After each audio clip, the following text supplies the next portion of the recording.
Kody Brown stood in the middle of the house they used to inhabit, his eyes bloodshot, his hair wild, his fingers shaking as he gripped the envelope.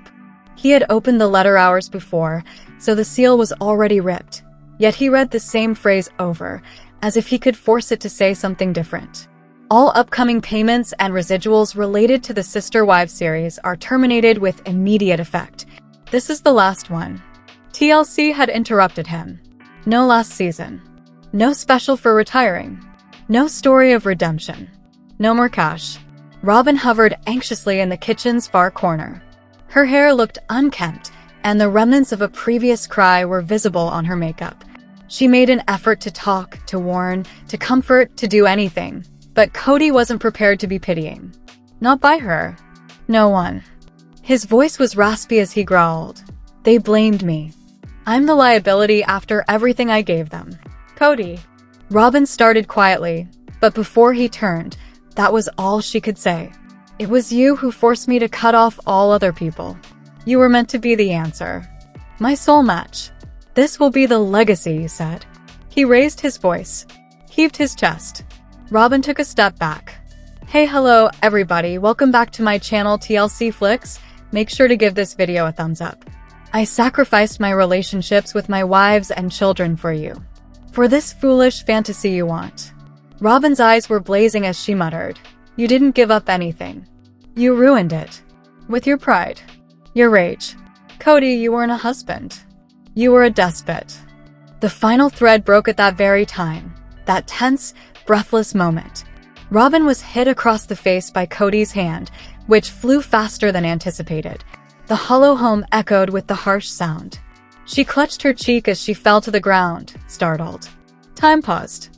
Immediately, his face turned pale. Robyn. He stumbled, paralyzed. I didn't mean. Robyn, however, didn't answer. She didn't yell. She didn't defend herself. She just sat there, and no accusation could overpower her silence. Across town, Janelle sat with a large stack of legal documents in her lap and a blanket over her shoulders in a small, cold RV parked close to the edge of Coyote Pass. It wasn't the cold that hurt her heart. The holy plot of land she had previously dreamed of as her refuge, the CP lot, had been moved. To Robyn. Legally, on paper. Behind her back. Her rights were taken away, and her name was removed from the records. Her eyes scanned the words as though they were scrawled in blood as she read the lawyer's email once more. Robyn Brown now owns CP lot parcel B retrospectively as a result of a quitclaim deed that was co-signed by Kody Brown and submitted to the county registrar. Janelle's hands trembled. Her mind instantly turned to Garrison. He had that land. She had promised the house. After years of polygamous upheaval, they envisioned a peaceful future, and it was gone now. Similar to him. Like bile, grief swelled in her throat. The telephone rang. Her lawyer called. She replied. The speaker stated, You have a case. It will be messy, though. He has already launched a countersuit, alleging that you unlawfully occupied common property. He claims that you squatted. Janelle laughed bitterly. Squatted? I purchased that RV. To keep my boys safe while he played dress-up with Robyn in their mansion, I stayed off the grid. She hesitated. Allow him to enter. I'll be watching him in court. Tension was in the courtroom. Chilly. Clinical. Desperation, entitlement, and unresolved pain were all in the air. Puffed up in a faded leather blazer that had once given him a sense of strength, Kody sat at one table. Beside him, Robyn wore sunglasses to conceal the fading bruise on her face. All morning, she had remained silent. Janelle appeared composed across from them, but her eyes were piercing. She didn't wear any makeup. No masks were necessary for her. With a frown, the judge combed through the pile of papers. Do you realize that your financial disclosure is erroneous, Mr. Brown? He said. You make a claim for money from a network that has legally and officially cut off contact with you. Kody writhed. They are simply bluffing. They will return. Sister Wives is who I am. The brand was created by me. The judge, displeased, blinked. That's not how contract law operates, sir. The original purchase documents, payment records, designs, and a timeline of Janelle's RV occupancy were forwarded by her attorney. The judge gave a slow nod. Ms. Brown has produced copious evidence of her intent to own and her legitimate usage. It seems that the quitclaim deed was filed without the required spousal notice. In this jurisdiction, something is illegal. Robyn twitched her hands on the table. Kody averted his gaze from her. The judge went on. In light of the facts, which include proof of financial deception, an unethical property transfer, and suspected domestic instability, I am giving Ms. Janelle Brown complete and exclusive possession of Parcel B of Coyote Pass. It was done. Janelle had prevailed. Robyn sat in a mostly deserted mansion weeks later. The formerly opulent furniture had been repossessed. She spent all of her money. In court, her name was defiled. Upon accessing her streaming subscription, she discovered that every Sister Wives episode had been removed from TLC's library. Facebook opened for her. Kody made another post, this time a selfie video promoting his new podcast, Alpha Polygamist, in which he blasted false spouses, cancel culture, and how society had emasculated the real man. With a sigh, she clicked on his GoFundMe page. The target was $500,000. $46.27 had been raised. Janelle was standing next to a raging bonfire on the CP lot. The ashes of old photos drifted into the sky, including wedding pictures, family portraits, and pictures of children wearing fake smiles. She added fragments of a life she no longer wished to recall, one by one, to the fire. Behind her, Mary showed up with 2 tea mugs. She gave one to Janelle without a word. "Do you feel bad about it?" Mary inquired. "In which section?" Janelle looked toward the flames and answered, "Everything." Janelle's eyes were steely and misty as she took a long sip. "I wish I hadn't stayed so long. I'm sorry, I thought he would change." "I don't regret leaving, though." Mary gave a nod. "We used to be sister wives," she remarked. However, Janelle concluded, "We were never sisters." As they watched the past burn, they clinked their mugs together. Soon after, Kody Brown vanished from the public eye. After 3 episodes, his podcast was taken down for community infractions. Robyn has not yet made a public statement, but she filed for legal separation. On the CP lot, Janelle Brown constructed a peaceful haven. Where grief previously existed, a garden now flourishes. Garrison's Grove is the name she gave it. No movie crew. Not rated. Just tranquility. And there's more. The Sister Wives star Robyn Brown is frequently depicted as a villain, and while the criticism is likely exaggerated, there are indications that she is not an angel given the recent sale of Coyote Pass. According to Instagram, Robyn has been acting out in intriguing ways. For instance, Without a Crystal Ball revealed some startling details regarding her spending patterns. It has been reported that she spent over $70,000 on toys, including American Girl dolls. While her husband would prefer to store money for a rainy day, Robyn has stated that she would rather to use the money she and Kody have to improve their quality of life. But given Janelle's financial difficulties, Robyn appears to be living like Marie Antoinette. It must be acknowledged that there are other warning signs than her extravagant lifestyle.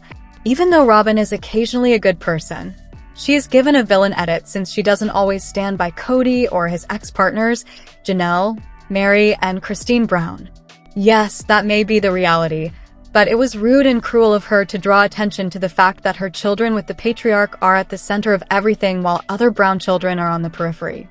Labeling her children the core family and hurting the feelings of other Brown kids wasn't necessary. Actually, this seems like the first lesson in troublemaking. Robyn is emphasizing that her children receive more of everything, including Kody's time and attention as well as, potentially anyhow, financial support. She may contend that she is only stating the facts, but it seems insecure to me that she had to draw that line in the sand. Instead of drawing attention to the inequality, it would be polite to minimize it. What are the other Brown children expected to think about that? Peyton Brown is among those who are already at odds with Kody. Why? Although Robyn's inner life, which abruptly became a fan of monogamy, is occasionally mysterious, she constantly seems to feel the need to attempt to stand out from the other Brown women and their children. If not, why exclude Kody's children from the inner circle and ice them out? The majority of people would hesitate before using the term core family. Robyn, I think, was aware of her actions. She is intelligent enough to anticipate the type of response she will receive. No matter how emotionally it affects the women who weren't as adored, Kody and Robyn love to show off how much they love each other. Kody is shown above showing off a striking David Yurman ring featuring a horse design. Robyn's ring matches. Prior to their escape, Janelle, Mary, and Christine, the three wives, did not get these small expressions of affection. Kody was taking Janelle on a first date that left her feeling empty and uneasy, and he was also making fun of Mary by telling cameras that he had to hide his romantic tension from her. Did he really believe she didn't understand the dynamic? When Kody paid $10 to transfer ownership of Coyote Pass before to its sale for $1.5 million, he momentarily assumed a gentlemanly position. I was struck by his kindness in giving his ex-partners Mary and Janelle larger shares of the farm. Kody had been helping his ex-partners for years, and I had been hoping he would do the same for them. Without their assistance, he would not have been able to purchase the $880,000 Coyote Pass property. They all collaborated to create a family. He rebalanced the situation and restored a sense of justice by offering them larger shares prior to his decision to list the property. The greatest thing he's done in years, in my opinion, was to give them more ownership by giving up 97%. I had come to regard this man as a grumpy jerk who showed little regard for his wives who weren't Robyn. It was good to see him in a new light. I became weary of hating him. It's simply become really old. But Robyn is a more difficult individual.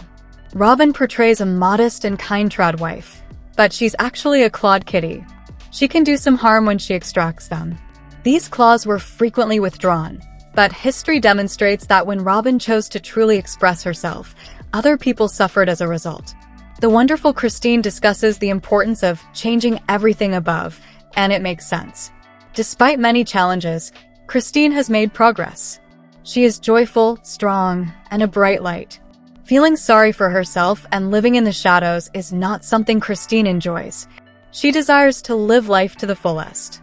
There are more, but Robyn's core family comment was one of her quips. The weight gain and stretch marks of Kody's prior spouses were also mentioned by her.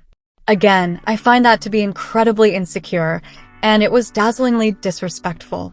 Why would someone need to be so spiteful and disparage other women if they truly love themselves? Nobody challenged the fact that Robyn already had Kody's affection, nor did they have any realistic prospect of usurping it. She displays a lot of darkness when she critiques their appearance, which is something evil that she needs to acknowledge and correct.